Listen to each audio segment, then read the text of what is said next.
It started as just another Tuesday night on The Tonight Show, until Jimmy asked the question that changed everything.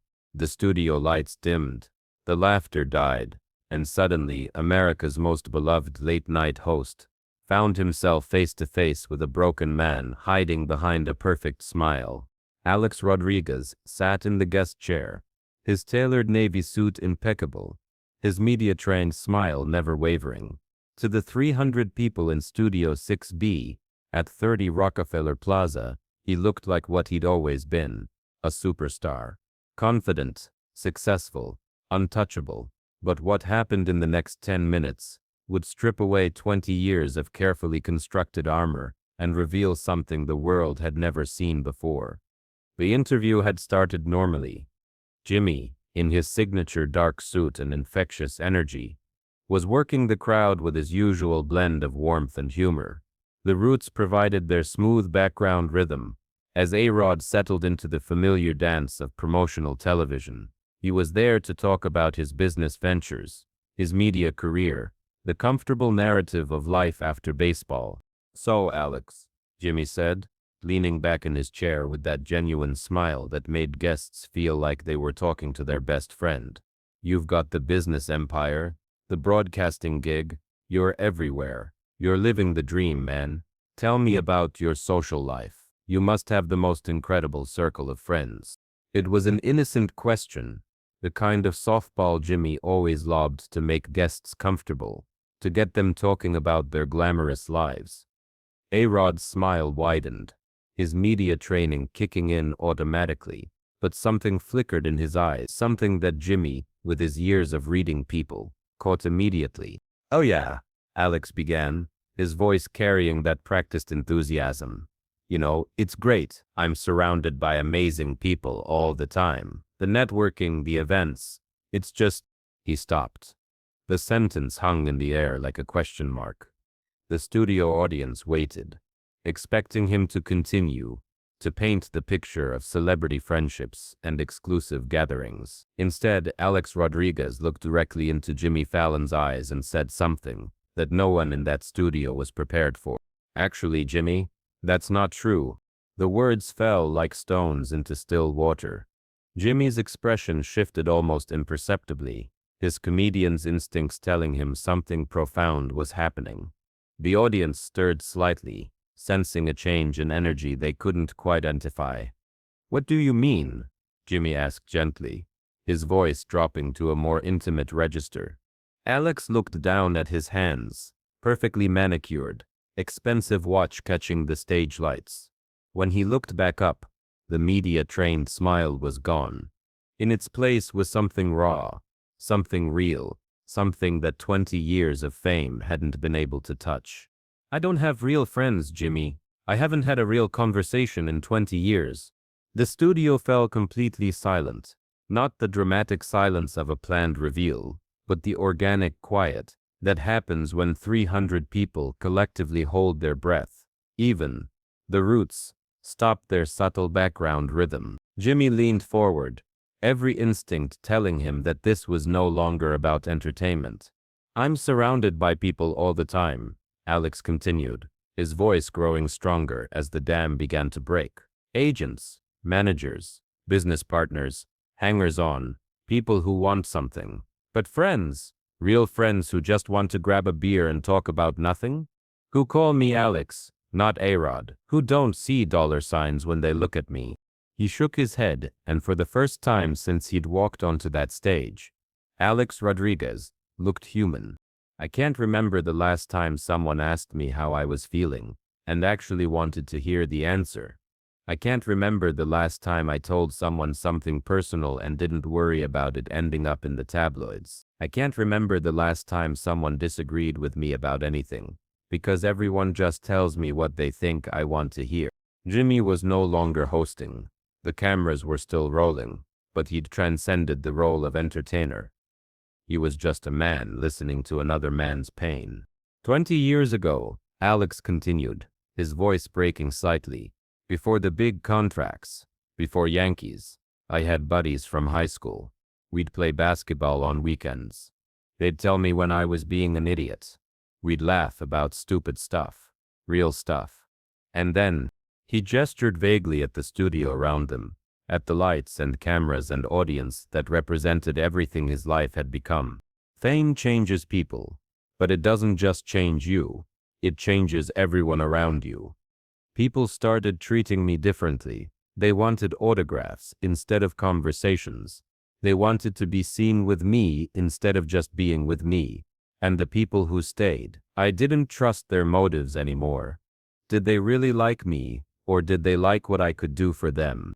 The camera operators who had filmed thousands of hours of television found themselves focusing on details they'd never noticed before. The slight tremor in A-Rod's hands. The way he kept looking at Jimmy like he was the first person in decades to really see him. "You want to know what success really costs?" Alex asked, looking directly into the camera, speaking to the millions watching at home. "It costs authenticity. It costs spontaneity. It costs the ability to trust. It costs the luxury of being vulnerable with another human being." Jimmy stood up slowly, walked around his desk, and did something unprecedented. He sat on the edge of his guest chair, close enough to Alex that their conversation became intimate, personal, stripped of the performance aspect that usually defined late-night television. "Alex," Jimmy said softly, "when's the last time you cried in front of someone?" The question hung in the air like a challenge. Alex looked at Jimmy for a long moment, then at the audience, then back at Jimmy. When he spoke, his voice was barely above a whisper. 2009. When my grandmother died, and I locked myself in a bathroom to do it because I couldn't let anyone see A-Rod cry. Not my family, not my friends, nobody, because A-Rod doesn't break down. A-Rod is strong. A-Rod has it all figured out. But Alex does, Jimmy said simply. It was like a key turning in a lock. 20 years of emotional armor cracked open with 3 simple words. Alex Rodriguez. The man who had faced down at 100 billion fastballs and hostile crowds of 50,000 people, who had negotiated $250 million contracts and survived media scandals that would have destroyed weaker men, began to cry. Not the single perfect tear of a movie scene, but the messy, overwhelming sobs of someone who had been holding back an ocean of loneliness for 2 decades. His shoulders shook. His carefully styled hair fell across his forehead. His expensive suit wrinkled as he doubled over with the force of emotions he'd forgotten how to express. The studio audience didn't applaud. They didn't gasp. They simply witnessed, understanding instinctively that they were seeing something sacred, something that transcended entertainment and touched the core of what it means to be human. Jimmy reached out and put his hand on Alex's shoulder, not as a host comforting a guest, but as one human being acknowledging another's pain. He didn't try to fix it, didn't crack a joke to lighten the mood, didn't rush to fill the silence with words. He just sat there, present, letting Alex feel what he needed to feel. "You know what's crazy?" Alex said through his tears, his voice thick but somehow clearer than it had been all night. "This is the first real conversation I've had in years. Right here, right now, with cameras rolling and millions of people watching. The most public moment of my life is the first time I felt truly seen in 20 years. He looked up at Jimmy, his eyes red but somehow brighter than they'd been when the interview started. "You might be the first person who's talked to me like I'm human in decades." Jimmy felt tears in his own eyes then, understanding the profound isolation that fame had created in this man's life. He thought about his own friendships, his own family, the people who loved him for who he was, when the cameras stopped rolling. "Alex," Jimmy said, his voice carrying the weight of genuine compassion. "Being successful doesn't mean you have to be alone. Being famous doesn't mean you can't be real. And being A-Rod doesn't mean Alex has to disappear." The conversation that followed wasn't typical late-night television. There were no punchlines, no promotional plugs, no carefully crafted anecdotes. It was 2 men talking about loneliness, about the cost of ambition, about the difference between being known and being understood. When the show aired 3 days later, It became the most watched Tonight Show episode in 5 years. But more importantly, it sparked a conversation about fame, isolation, and the hidden costs of success. Mental health organizations reported a surge in calls from people who had felt seen by Alex's vulnerability. The episode changed both men. Jimmy approached future interviews with a deeper understanding of the humanity behind celebrity facades, and Alex began the slow process of rebuilding authentic connections, starting with therapy and gradually opening up to the possibility that he could be both successful and real, both famous and human. The night ended not with a typical outro, but with Jimmy doing something unprecedented. He gave Alex his personal phone number, not for professional reasons, but because he recognized that sometimes the most important thing you can do is remind someone that they're not alone. "Call me," Jimmy said simply. "Not for work, not for favors. Call me when you want to have a real conversation about nothing. Because everyone deserves to have someone who just wants to know how they're doing." 6 months later, they had lunch together at a small diner in Queens. No cameras, no agenda, no purpose other than friendship. Alex ordered a cheeseburger and told Jimmy about a book he was reading. Jimmy complained about his kids' homework. They argued about basketball. It was perfectly ordinary. It was beautifully human. And for Alex Rodriguez, it was everything. But the story doesn't end there, because what happened after the cameras stopped rolling that night revealed something even more profound about the nature of human connection and the courage it takes to be vulnerable in a world that rewards perfection. The immediate aftermath of the interview was unlike anything NBC had experienced. The network's phones rang continuously for 3 days straight. Not with complaints or criticism, but with gratitude. Viewers from across the country called to share their own stories of isolation, of the masks they wore, of the loneliness that success or social media or modern life had created in their own lives. Mental health professionals reported that Alex's breakdown had given people permission to acknowledge their own struggles. The phrase "I don't have real friends" became a rallying cry for a generation that had confused followers with friendships, networks with connections, being known with being understood. Jimmy received thousands of letters, many from celebrities who had watched the episode and recognized themselves in Alex's pain. A-list actors wrote about the emptiness of industry friendships. CEOs shared stories of executive loneliness. Social media influencers confessed to feeling completely disconnected, despite millions of followers. But perhaps the most profound impact was on Alex himself. The night of the taping, he sat in his Manhattan apartment, looking at his phone with Jimmy's number programmed in. For the first time in decades, he had someone's contact information not because of business, but because of genuine human connection. He stared at the phone for 20 minutes before finally texting, "Thank you for seeing me tonight. Really seeing me." Jimmy's response came immediately, "Thank you for letting yourself be seen." That took more courage than any game you ever played. That exchange began a friendship that neither man expected, but both desperately needed. Jimmy, despite his public warmth and apparent ease with people, had his own struggles with authentic connection. The pressure to always be on, to always be funny, to always make everyone else comfortable, had created its own form of isolation. Their first real conversation happened a week later, when Alex called Jimmy at 2 a.m., panicking about a business decision. Instead of hanging up or giving quick advice, Jimmy stayed on the phone for 3 hours. They talked about fear, about decision-making, about the weight of other people's expectations. "You know what's weird?" Alex said during that late-night call.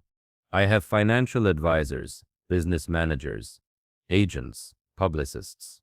I have people whose entire job is to help me make decisions. But tonight, I just wanted to talk to a friend." Jimmy understood completely. "I have writers, producers, agents, managers, hundreds of people whose job it is to help me be funny. But sometimes I just want someone to laugh with, not for." Their friendship became a model for something neither had experienced before. A relationship without agenda. They met regularly, sometimes at that diner in Queens, sometimes at Jimmy's house, occasionally at Yankees games where Alex could disappear into the crowd and just be a fan. The transformation in both men was visible to those who knew them best. Jimmy's wife noticed that he seemed more grounded, less frantic about always entertaining everyone. Alex's daughters saw their father becoming more present, more willing to be imperfect, more human.